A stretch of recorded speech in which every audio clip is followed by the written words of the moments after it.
Hola, buenas tardes. ¿Cómo van? ¿Se escucha bien?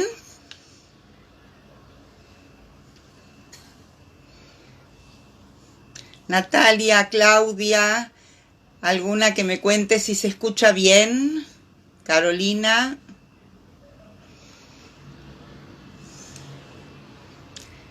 Bárbara, Jonathan, gracias. Fenomenal, gracias por las respuestas. Buenas tardes, bienvenidas, bienvenidos.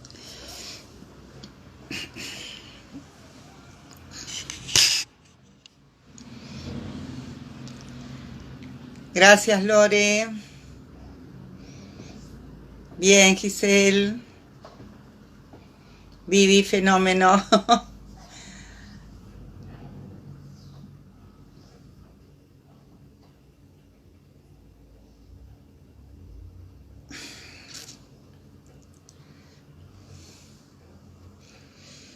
Hola, Belu, buenas tardes.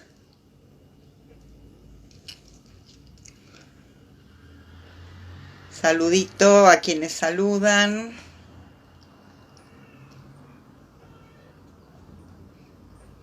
Hola, Silvina. Hola, María Paula, seguramente debe ser.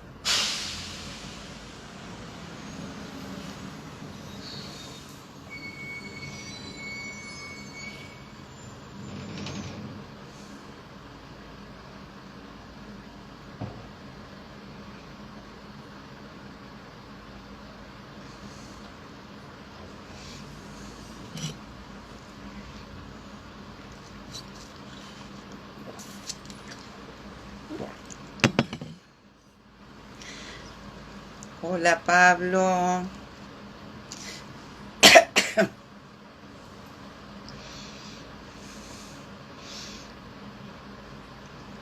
Hola, Mauricio.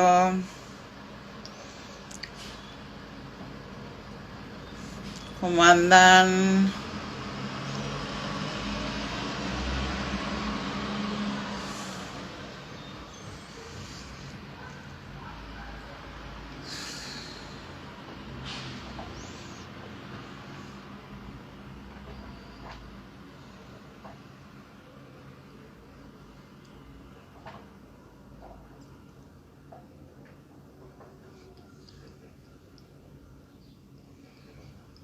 Vicky, Flor, bienvenidas.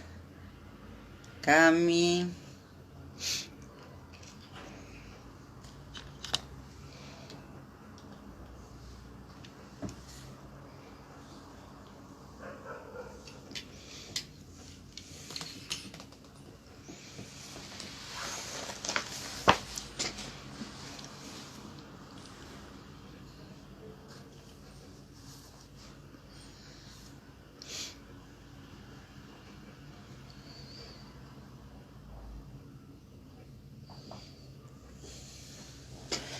Esperamos un minutito más y empezamos.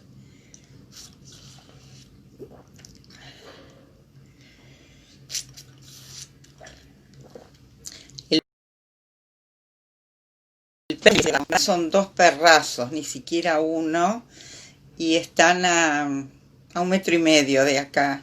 Imposible controlar esa situación. Así que, bueno, será con perro.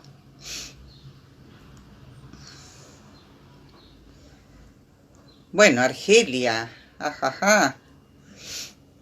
Habíamos tenido alguna visita entrerriana, alguna visita uruguaya, pero desde Argelia, lo que puede la tecnología.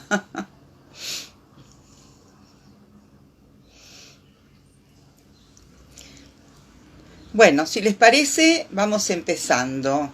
Empiezo por contarles que hoy Andrea no va a estar con nosotros, no se sentía muy bien y la hemos conminado a que descanse. Se resistió, pero finalmente lo logramos. Así que hoy no vamos a contar con la presencia y fundamentalmente con los aportes de Andrea. Tengo que saldar una deuda y ustedes me van a permitir hacerlo. Sabemos que muchos de ustedes, tanto los estudiantes, las estudiantes, como las y los docentes, para poder participar de estos encuentros hacen malabares en sus casas, con sus familias y muchos de ustedes con niños. Entonces yo me voy a permitir hoy empezar saludando a los niños que padecen los encuentros de los viernes de didáctica y fundamentalmente a Camila, que cumplió 5, que es grande y sabe escribir su nombre en el teclado de la computadora. Así que en Camila saludo a todos y a todas las niñas y niños que estoicamente resisten que sus padres, madres, enseñen o aprendan didáctica. Esta era una de las cosas que no me quería olvidar de hacer porque tenía reclamos al respecto. ¿Cómo nos vamos a organizar en el encuentro de hoy? Hoy vamos a hacer una recorrida por tres temas que capaz que cuando los presentemos puedan parecer desconectados, desordenados, pero finalmente vamos a tratar de encontrarles la relación y la tienen. Me parece que el saludo para Camila fue muy temprano porque la mamá de Camila se acaba de conectar recién. Así que le contamos que hemos saludado a Camila, que sabemos que cumplió 5 y que sabe escribir su nombre en el teclado. Todo eso sabemos de Camila y que escucha los viernes de didáctica. Les decía que vamos a recorrer con distinta intensidad y con distinta extensión en el tiempo tres grupos de temas que parecieran desconectados, pero que finalmente les vamos a encontrar un punto de unión, y ese punto de unión va a estar exactamente en el contenido que vamos a desarrollar en la tarde de hoy. Como estoy sola y soy miope, una de las cosas que le voy a pedir a alguno de los compañeros del equipo que veo por allí es si registra, por si se me escapa, alguna pregunta, algún comentario que valga la pena, bueno, todos valen la pena, que valga la pena ser tomado en cuenta. Así que si se me escapa alguno, pido disculpas y si hay algo interesante, por favor, y no lo tomo, por favor me lo recuerdan. Les decía que íbamos a proponer 3 cosas. Una, nos vamos a proponer dedicarle 1 minuto a Gabo Ferro. ¿Por qué a Gabo Ferro? Porque nos dejó un legado más que interesante, con sus letras, con sus canciones, con su presencia, con su compromiso y también con sus producciones intelectuales. Ese raro sujeto que nos dejó demasiado temprano, que reunía la producción artística, la producción intelectual en una sola persona. Y una sugerencia: busquen, lean, escuchen una de las letras que me parecen más representativas de su producción, que es Costurera y Carpintero, o, como finalmente cierra su propio texto, Costurero y Carpintera. ¿Y por qué digo que tiene que ver con lo que vamos a conversar hoy? Porque hoy vamos a estar hablando de programación, de planificación, y entonces vamos a estar conversando acerca de objetivos, de contenidos, de recursos didácticos, de actividades, y seguramente costurera y carpintero, costurero y carpintera es un dispositivo didáctico más que interesante para pensar perspectivas de género. Así que arte y militancia de género unidas en este recuerdo que le hacemos hoy modestamente a Gabo Ferro. Y la otra cuestión que queríamos retomar por fuera del título específico de programación, planificación, planeamiento, tiene que ver con que empezamos a transitar en unas horas un fin de semana largo, que bueno, no cambia mayormente en relación a los fines de semana y a los no fines de semana que venimos recorriendo últimamente, pero el 12 de octubre es una marca que no queremos dejar pasar. En general tratamos de no dejar pasar ninguna marca, pero también como contenido de la enseñanza, como una invitación a proponer actividades que den cuenta de temas vinculados a discriminación, a segregación, a tergiversación. El 12 de octubre se presta para muchas de estas cosas. El 12 de octubre, hasta hace unos cuantos años atrás, se lo llamaba el Día del Descubrimiento de América. No nos vamos a dedicar ni 5 segundos a fundamentar por qué podemos asegurar que América no fue descubierta por los españoles. América existía, tenía vida, tenía cultura, tenía habitantes, olores, sabores, costumbres, y vinieron los españoles y las encontraron. Más que descubrir, colonizaron. Y me voy a permitir leerles algo muy, muy cortito de un libro que les recomiendo muy especialmente para pensar este tema, que se llama La alteridad indígena en libros de lectura de Argentina. La autora es una colega chaqueña, Teresa Artieda, que se ha dedicado por muchos años, y lo sigue haciendo, a desentrañar cómo los libros de lectura, en este caso el libro que les estoy comentando, entre 1885 y 1940, ha revisado libros de lectura entre estos años, cómo los libros de lectura se han dedicado a presentar las figuras de los indios, las figuras de la cultura indígena. Y en ese libro, en la introducción a uno de los capítulos, ella toma un texto que se los quiero leer, porque esto sí que es del orden de lo didáctico. En ese texto dice lo siguiente: los libros de lectura también fueron como un arma secreta y silenciosa para volver a matarnos. No solo ya con armas visibles, sino con palabras, porque toda una generación leyó esos libros, lo que es lamentablemente terrible.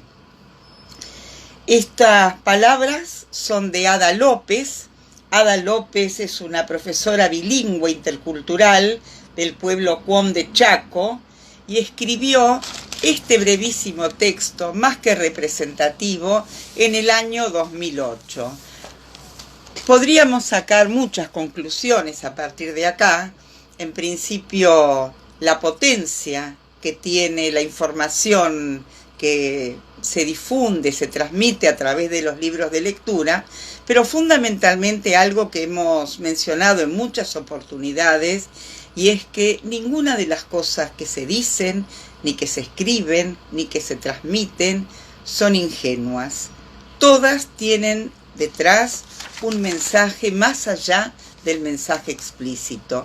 Y esta idea de cómo los libros de lectura presentaron a los indios y cómo eso para las propias culturas significó una nueva forma de matarlos, queremos que sea nuestra forma de posicionarnos frente a este 12 de octubre, que más allá de las particularidades que tienen, pandemia, y mientras esperamos los anuncios que nos guiarán en los próximos días y también en el próximo fin de semana, más allá de estas particularidades, tiene una connotación muy potente, y como enseñantes, en el nivel que nos toque y con los cursos que nos toquen, una invitación a retomarlo. Por eso al principio decía que estas dos digresiones, el recuerdo a Gabo Ferro y cómo pensar el 12 de octubre, no son ajenos para nada al contenido que vamos a trabajar hoy. Hoy vamos a trabajar, como decíamos, algunas líneas que tienen que ver con tres conceptos. El concepto de planeamiento, de programación y de planificación. Y los planteo en este orden porque lleva de suyo niveles de generalidad o niveles de especificidad que son inclusivos de uno a otro. El planeamiento, la programación, la planificación. Y piensen ustedes que nosotros con esto estaríamos introduciendo, no lo dije, con esto estaríamos introduciendo el módulo número 4, que justamente está dedicado a la programación, a la planificación, y a partir del cual los vamos a invitar a una simulación en la producción de una de las herramientas que más reivindicamos en la experiencia didáctica, que es justamente la planificación de una materia, de un curso, de una clase, de un momento particular dentro del aula. Todo eso va de la mano de una planificación que simultáneamente tiene dos vertientes o dos caras. Por un lado, una propuesta anticipatoria, un ordenamiento, un intento de ordenamiento anticipado, y por la condición de anticipado, y aunque parezca redundante, anterior al momento en el que se van a desarrollar las cosas que esa misma planificación propone. Y por otro lado, destacar el carácter de hipótesis, de provisoriedad que tiene esta anticipación, por lo menos desde la perspectiva en la que nosotros nos plantamos cuando pensamos los temas que tienen que ver con la enseñanza y con la buena enseñanza. ¿De dónde viene esta cuestión de la provisoriedad? Viene de la decisión de tener en cuenta coyuntura y contexto. Si nosotros no nos enroláramos en esta decisión de considerar coyuntura y contexto, es probable que no necesitáramos esta condición de hipotética de la planificación, porque avanzaríamos con nuestros proyectos más allá de lo que suceda a nuestro alrededor. Pero no es esa la perspectiva desde la cual estamos proponiendo pensar las situaciones de enseñanza y, como decíamos tantas veces, las de buena enseñanza.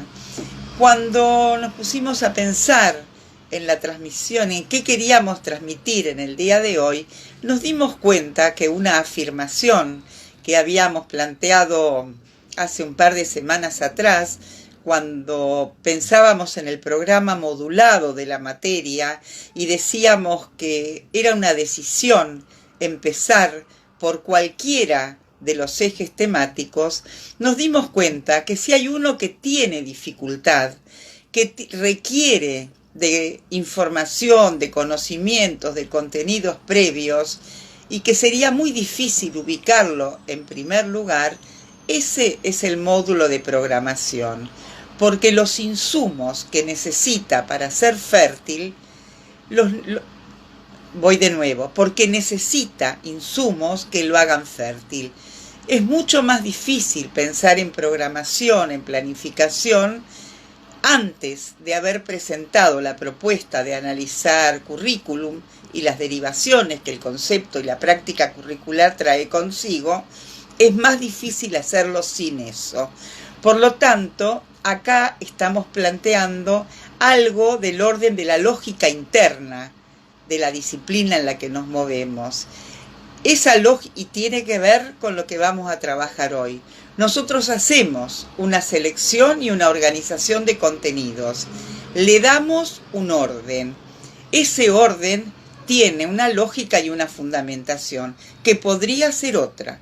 En otros momentos les hemos dicho, podríamos empezar por evaluación, podríamos empezar por enseñanza en lugar de por didáctica y llegar desde la enseñanza a la didáctica, podríamos empezar por currículum, sin dudas. Sería un poco más complejo empezar por programación. ¿Por qué sería un poco más complejo? Voy a mi machete porque no me quiero olvidar de algunas de las cosas importantes que sí o sí quiero transmitir. En principio, cuando nosotros hablamos de esta práctica anticipada y estamos hablando de un modelo de intervención. Estamos hablando de una propuesta concreta. Ese modelo de intervención, esa propuesta concreta, va de la mano de una concepción de enseñanza y va de la mano de una propuesta curricular. Por lo tanto, es mucho más cómodo hacerlo como lo estamos haciendo. Cuando nosotros pensamos en términos de planificación, de programación, estamos tomando un conjunto de decisiones que tienen un propósito. El propósito es enseñar bien para que alguien aprenda bien. Entonces, la pregunta que nos podríamos hacer es cómo se llega a la programación, con qué se llega a la programación. Y allí anticipar dos grandes grupos de componentes para poder dar respuesta a cómo llegamos, con qué llegamos a la instancia de programar, de planificar, de planear una materia, un curso, una clase. Básicamente con dos conjuntos de cosas. Por un lado, un conjunto de insumos y por otro lado, un conjunto de componentes. Cuando estamos pensando en los insumos con los que llegamos al momento de programar, básicamente estamos pensando en dos grupos de informaciones. Por un lado, todas aquellas que proceden del campo propio de la didáctica, de la teoría propia de la enseñanza, de las prácticas de la enseñanza, y por otro lado, las propuestas curriculares, porque nosotros vamos a planificar para enseñar algo específico. Y lo vamos a planificar a eso específico en el marco de una propuesta regulada, normada, en tal año, en tal cuatrimestre, en tal carrera, en tal escuela. O sea que ingresamos a la instancia de programación con algunas contenciones, para no usar la idea de limitaciones, que de hecho lo son, pero prefiero plantearlo en términos de contenciones. Nos contiene una estructura, el sistema, con los contenidos curriculares y con los métodos. Exactamente. Llegamos entonces a un espacio determinado, con una lógica determinada, con una materialidad determinada, el edificio, los bancos, los pizarrones, etcétera, etcétera, y para hacer algo en particular, enseñar algo en particular. Y ahí lo que Fer plantea, los contenidos curriculares y con métodos. Nosotros usamos poco la palabra métodos, más bien en todo caso usamos la idea de metodología como un espacio más amplio, un espacio más laxo, un espacio más maleable que el del método. El método por ahí nos resuena como una cuestión mucho más estructurada y con un diagnóstico de situación, sin dudas, y cuando recién decía ciertas limitaciones, ciertos condicionantes, me estaba refiriendo en parte a esto. Damos clase en un determinado lugar, dábamos clase, ahora hacemos todo en casa. Dábamos clase en un determinado lugar, en un determinado horario, con determinadas condiciones ambientales subvertidas completamente, pero también nos hemos tenido que dar un cierto para dar clase, aun cuando las materialidades se nos han transformado. Alguien dice quería escribir menos, estará tomando apuntes, no sé, pero no puedo opinar sobre esto.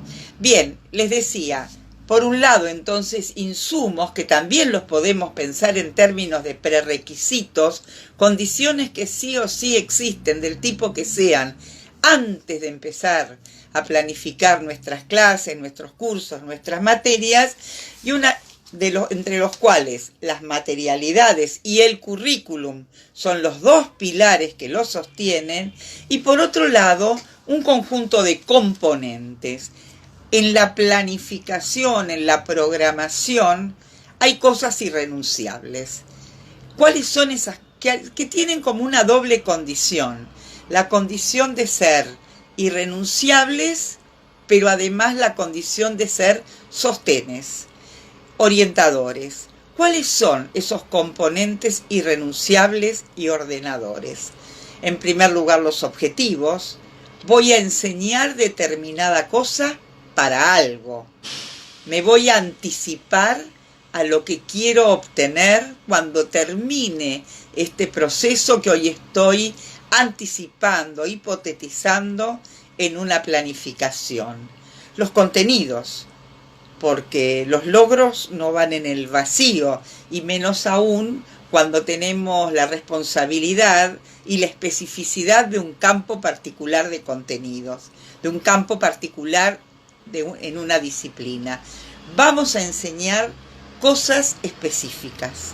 Esas cosas específicas, a partir de ahora las llamaremos contenidos. Esos contenidos que ya planteamos diferentes niveles de especificación, los presentó Andrea cuando hablaba de los niveles de concreción curricular.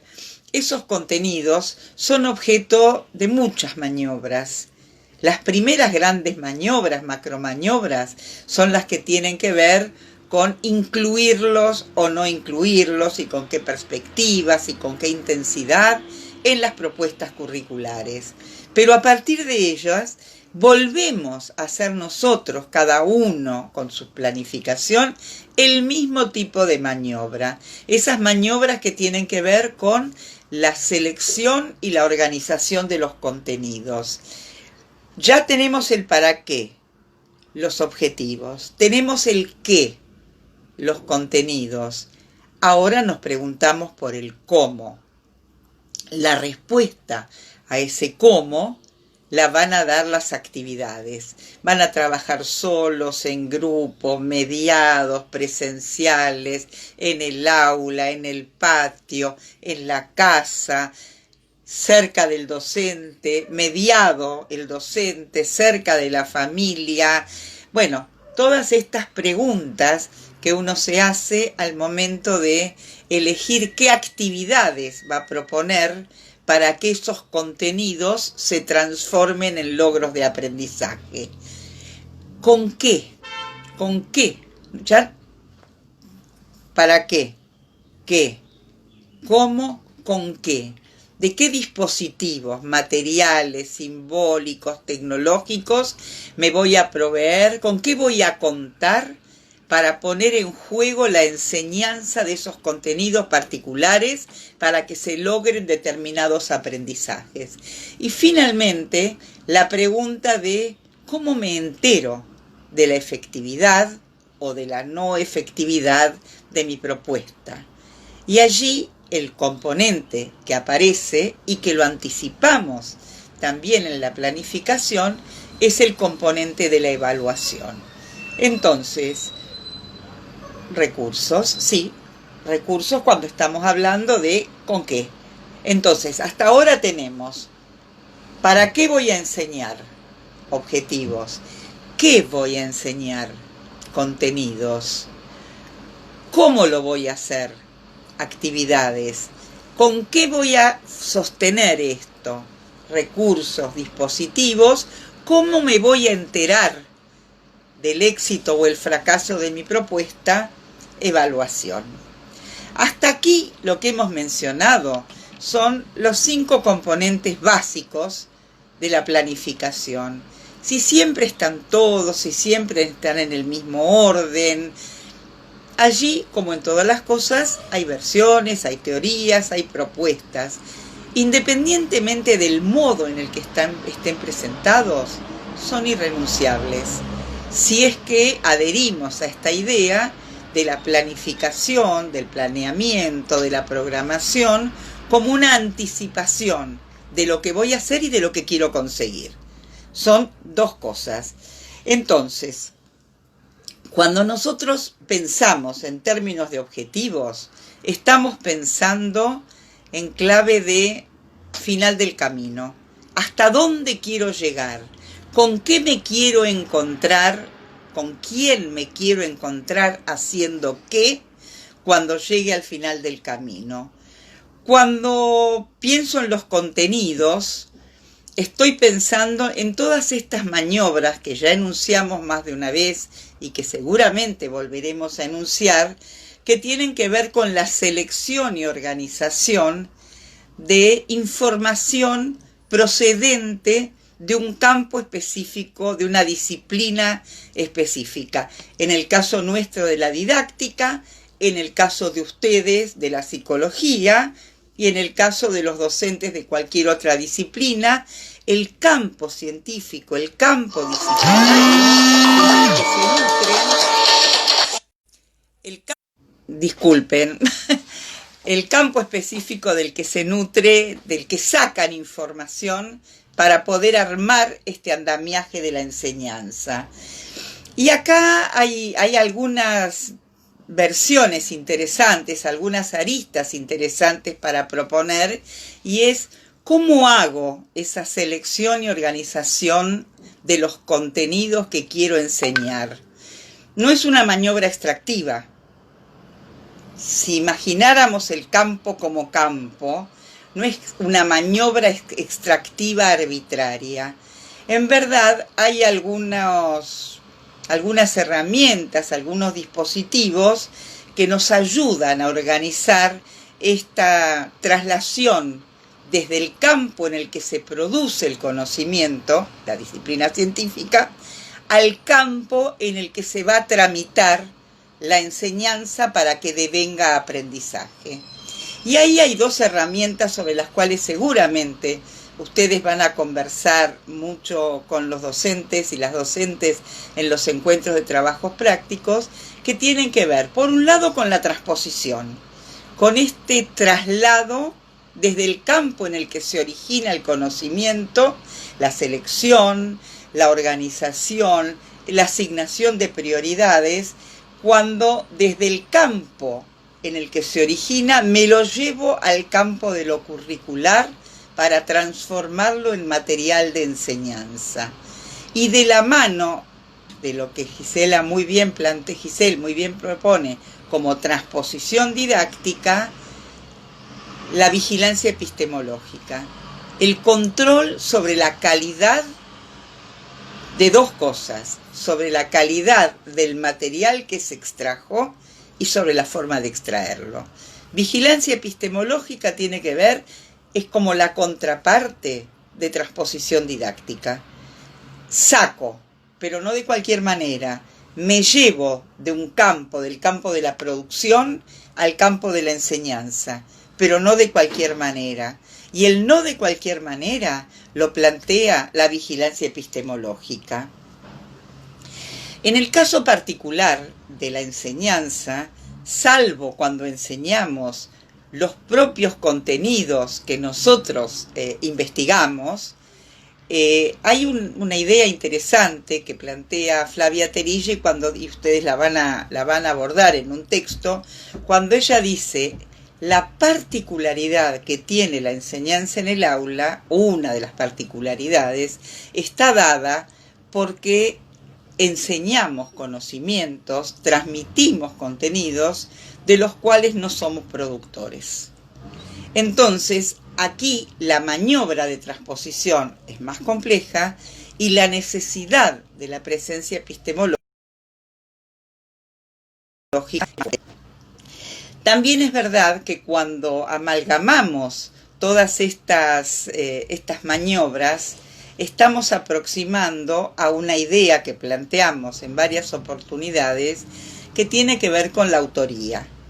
Cómo selecciono, cómo organizo las actividades, ¿la transmito o mando a buscar información? ¿Trabaja cada uno solito o intercambia con su compañero o su compañera? Todas estas maniobras en su conjunto dan cuenta de eso que habíamos dado en llamar autoría.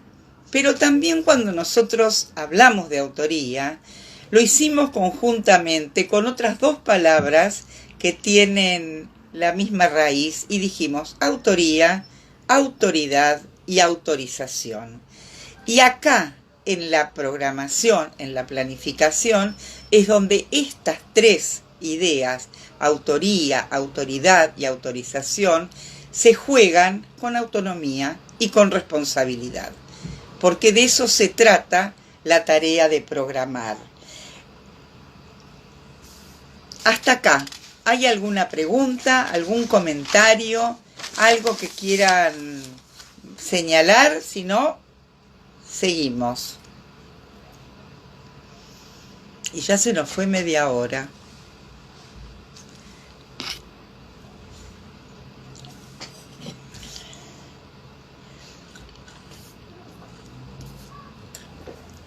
Mientras pensaba en la clase de hoy, se me ocurrió, mientras pensaba en la clase de hoy, les decía, se me ocurrió volver sobre un texto que echó mucha luz sobre alguna de las preguntas. ¿Vigilancia epistemológica no es igual a transposición didáctica? No es igual, Giselle.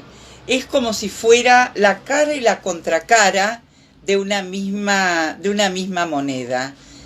La transposición didáctica tiene que ver con esa maniobra que dijimos, no es arbitrariamente extractiva. La transposición tiene que ver con la maniobra de llevar del campo en el que se produce el conocimiento al campo en el que se va a enseñar el conocimiento para que ese conocimiento sea aprendido. En verdad, además de una maniobra extractiva no arbitraria, hay una transformación conceptual de conocimiento de un campo disciplinario a contenido de un área de enseñanza, de un área para ser aprendida, de conocimiento a contenido. Ahí estamos hablando de transposición. Cuando estamos hablando de vigilancia epistemológica, estamos diciendo qué cosa sí tiene que ver con descontextualización y recontextualización. Efectivamente, ahí estamos hablando de transposición didáctica. Pero no podemos hacer cualquier maniobra, ni cualquier recorte, ni seleccionar en cualquier orden. Hay como un control interno, un principio interno de autoridad de la disciplina. Ese principio interno de autoridad de la disciplina es la vigilancia epistemológica. Es la que controla de alguna manera, un gendarme del conocimiento, la que controla de alguna manera que la maniobra de transición de conocimiento a contenido sea prolija, sea respetuosa por lo menos de dos cuestiones, sea respetuosa del campo en el que se origina, de las formas de producción de conocimiento propias de ese campo, y sea respetuosa de quien debe apropiarse de esos contenidos. Y acá la psicología juega un papel importantísimo. La psicología del desarrollo, la psicología evolutiva. La vigilancia epistemológica la realizan los docentes. En verdad, no necesariamente los docentes, pero también los docentes. A ver, no se puede enseñar algo que uno no conoce. Si uno conoce del contenido, está en condiciones de maniobrar con la lógica interna de ese contenido. Yo no podría enseñar geografía, entre otras cosas porque no sé y porque no tengo material, información, reconocimientos previos que me permitan hacer un recorte criterioso del campo del conocimiento al aula. No tengo con qué. Me imagino que sí tengo con qué hacerlo en el campo de la didáctica. Nosotros cuando elegimos qué contenidos, con las fuentes, por ejemplo, de dónde se extraen, exactamente, Fer, por ahí vamos. Pero no solamente con las fuentes y desde dónde se extraen, sino con qué criterio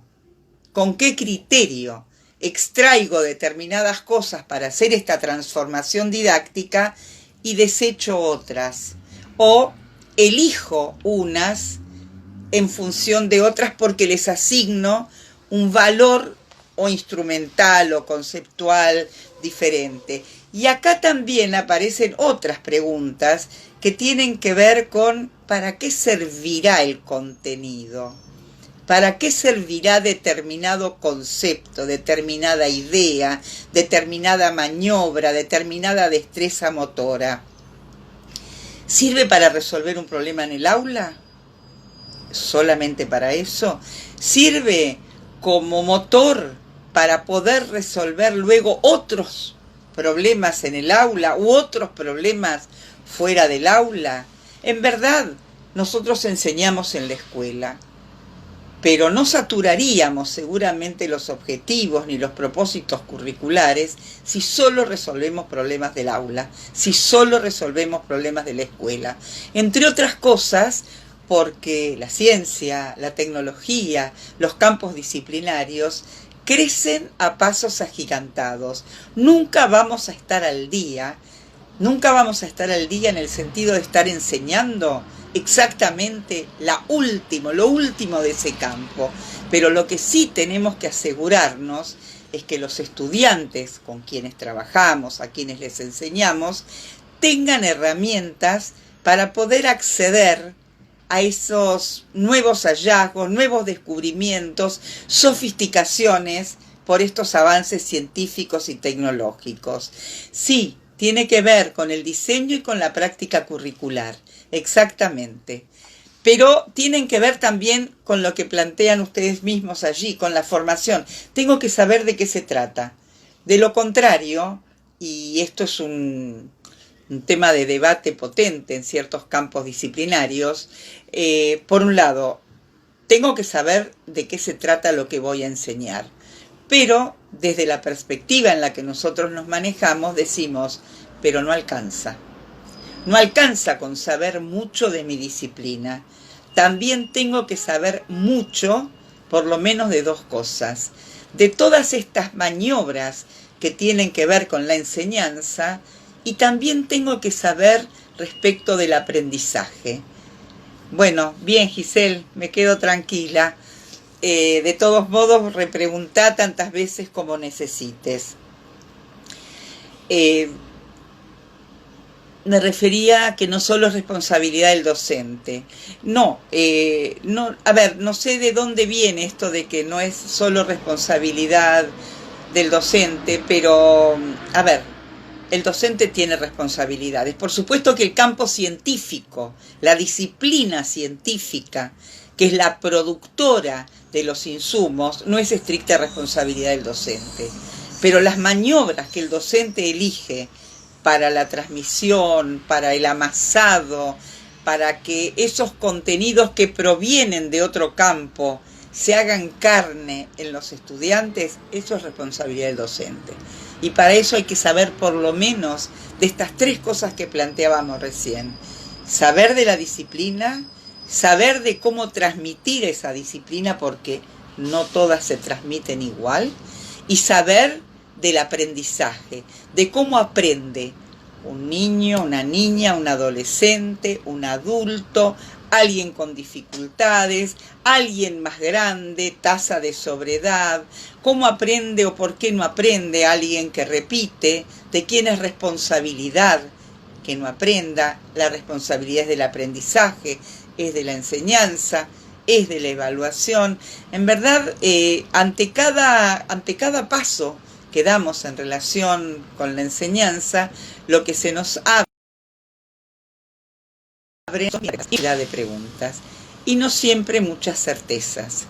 Y en este sentido destaco siempre la importancia, la necesidad de trabajar en forma colaborativa estos campos disciplinarios que apuntan a resolver estos problemas que tienen que ver con qué debe saber el que enseña. Cuando nosotros decimos qué debe saber el que enseña, estamos diciendo qué datos respecto del aprendizaje, además del contenido específico, tiene que ver el que enseña. Y ahí es donde se hace indisoluble la relación entre la didáctica y la psicología. La actualización del docente en su campo también. Claro, pero ojo, la actualización del docente siempre en por lo menos estas dos grandes vertientes o tres, en su propio campo disciplinario. Hay que estar al día, si no, los médicos hoy todavía estarían haciendo diagnóstico solo con radiografías, ni tomografías, ni resonancias, ni ecografías. Entonces, actualizarse en su campo, actualizarse en los temas que tienen que ver con la enseñanza y actualizarse en los temas que tienen que ver con el aprendizaje. Piensen ustedes que si nosotros hiciéramos, ojalá tuviéramos tiempo para hacerlo, un recorrido histórico por las diferentes formas que adoptó la enseñanza a lo largo, por ejemplo, del siglo XX o desde finales del siglo XIX y durante el siglo XX, en verdad estaríamos haciendo dos historias en paralelo.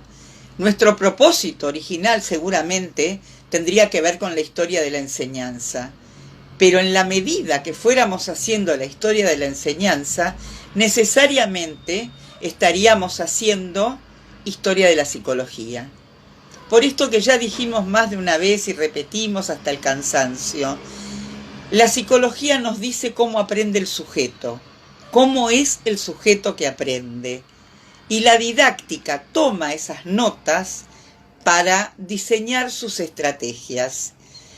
La enseñanza propone desafíos, situaciones. La didáctica propone desafíos, situaciones.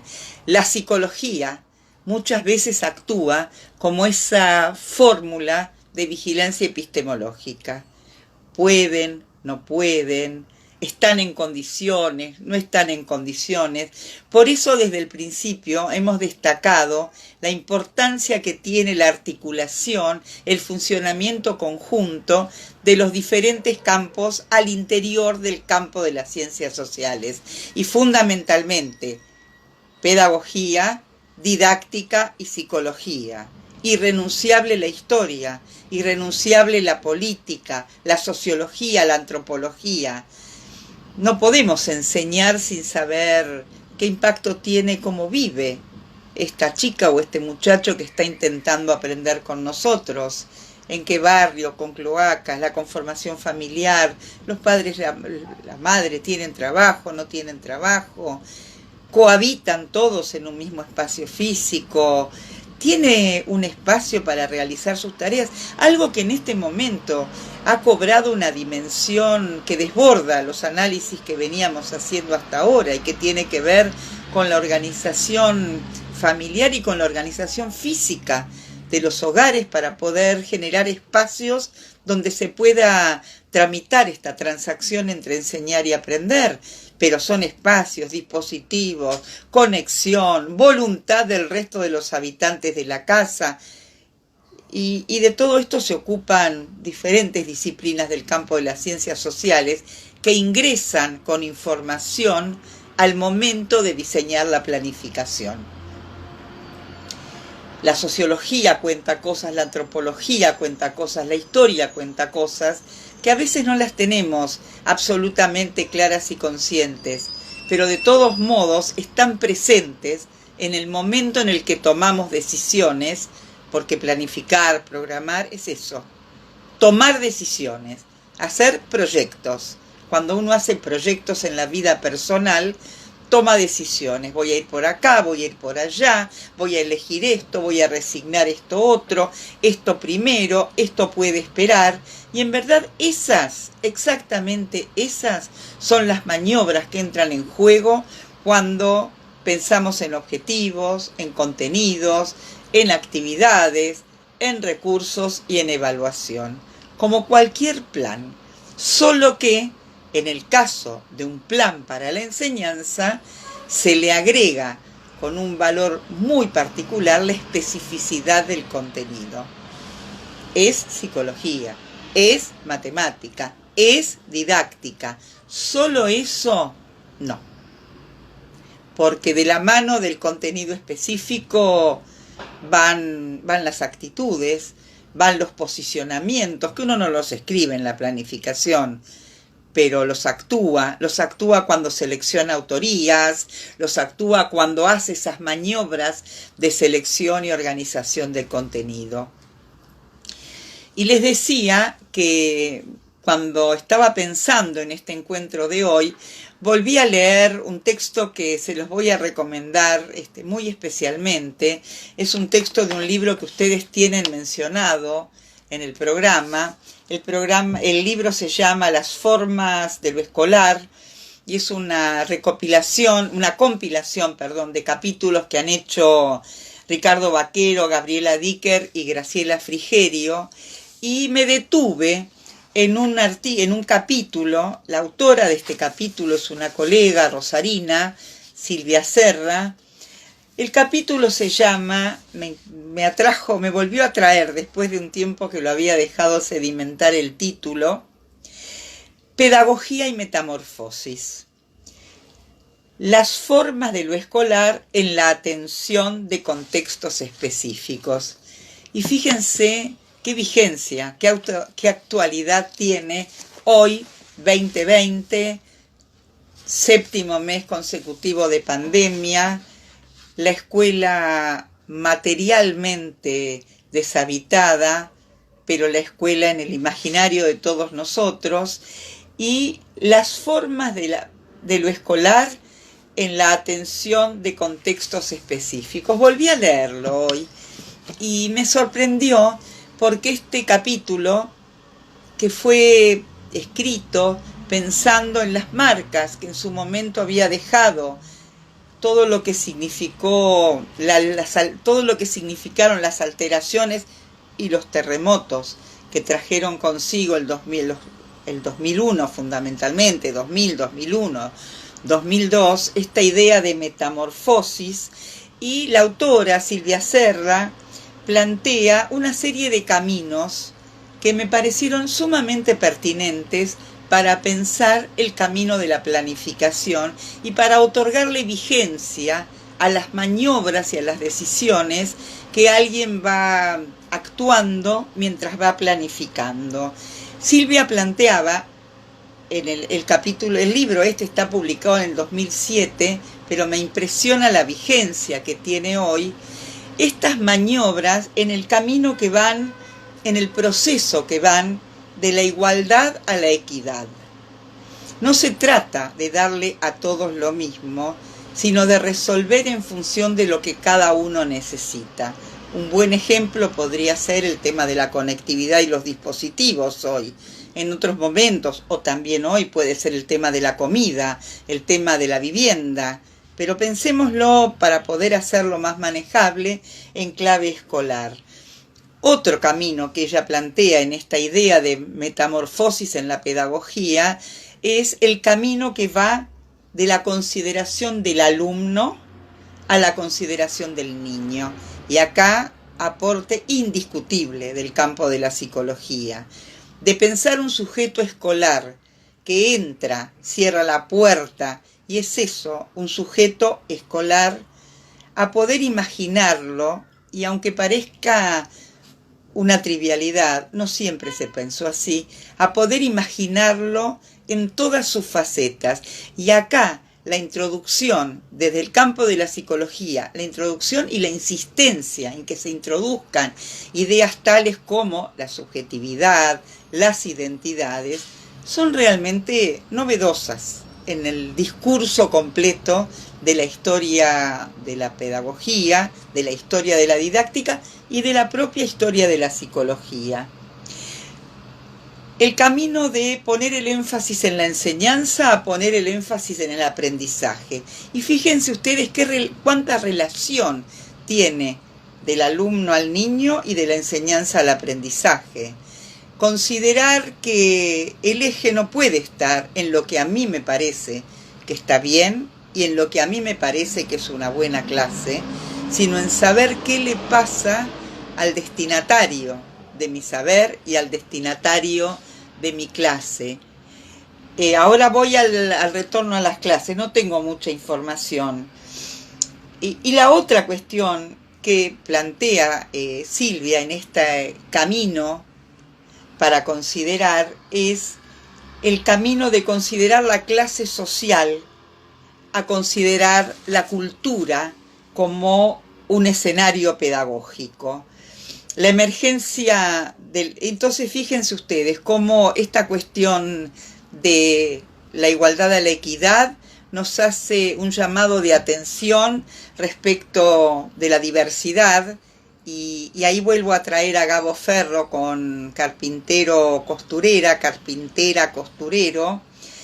estos pasajes del alumno al niño, de la enseñanza al aprendizaje, dan cuenta de la emergencia de la subjetividad como categoría de análisis y a partir de allí de la importancia que tienen las experiencias infantiles y juveniles, las experiencias previas al momento de la enseñanza, pero también las experiencias durante la propuesta de enseñanza. Estas cuestiones de ir del alumno al niño y de la enseñanza al aprendizaje también son un buen semáforo para identificar la crítica a los modelos clásicos de enseñanza que históricamente no consideraban estas variables de las identidades, de las subjetividades, de las diferencias, de las particularidades del desarrollo. Y otra figura que trae la misma autora tiene que ver con la emergencia de nuevas figuras en los escenarios pedagógicos. Y creo que la situación que estamos atravesando ahora es una situación que de por sí da cuenta del sentido que tiene la aparición de nuevas figuras o de viejas figuras con otras funciones en el escenario pedagógico, en el escenario didáctico. Hoy saludábamos a los niños que se tienen que fumar los viernes de didáctica. Bueno, son figuras que no están previstas en un espacio escolar. No están previstas cuando vamos a dar clase a la facultad. Alguna vez alguno llevará un niño o una niña, pero no es lo habitual. Digamos, ya no solamente las figuras que tienen que ver con la vida interna de la escuela y del aula, tutores, preceptores, directores, digamos, más allá de la figura del maestro, la maestra, el profesor, la profesora, la emergencia de otras figuras que finalmente terminan teniendo incidencia en el aprendizaje. Hay una pregunta que nos llevaría a una clase y media que hace Natalia y dice: leí que se retomarán las actividades escolares en Cava.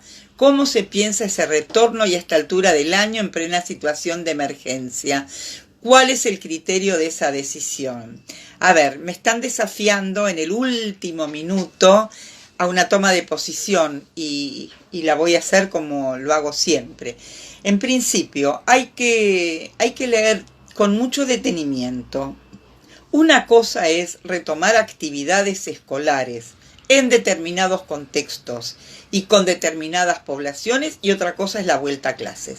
Son cuestiones completamente diferentes. Una cosa es acordarse después de 6 meses en los 6.500 pibes y pibas que nunca lograron conectarse ahora y haberlos considerado en su momento. Y sin dudas, la situación sanitaria no es la situación más favorable. Con cierta tranquilidad, podemos decir, se ha desplazado el foco epidemiológico que estaba en el corazón del AMBA, lamentablemente se ha dispersado, pero estamos en 15.000 casos diarios. A ver, la vuelta a clase no es solamente que los pibes vayan a la escuela o que las maestras y los maestros vayan a la escuela. Implican transporte, puesta en marcha con otro criterio, comerciales, etcétera, etcétera. Y ojo, que hoy hablábamos de todo lo que hay que saber para enseñar. No todo lo que se está proponiendo es con maestras y maestros. Eso me parece que tiene que ver con la defensa de nuestro campo de trabajo. Si les parece, retomamos exactamente en este tema apasionante, político, de planificación, sin dudas. Es un buen caso de planificación para que retomemos la semana que viene, que justamente nos vamos a dedicar a eso, a conversar sobre planificación, planeamiento y programación.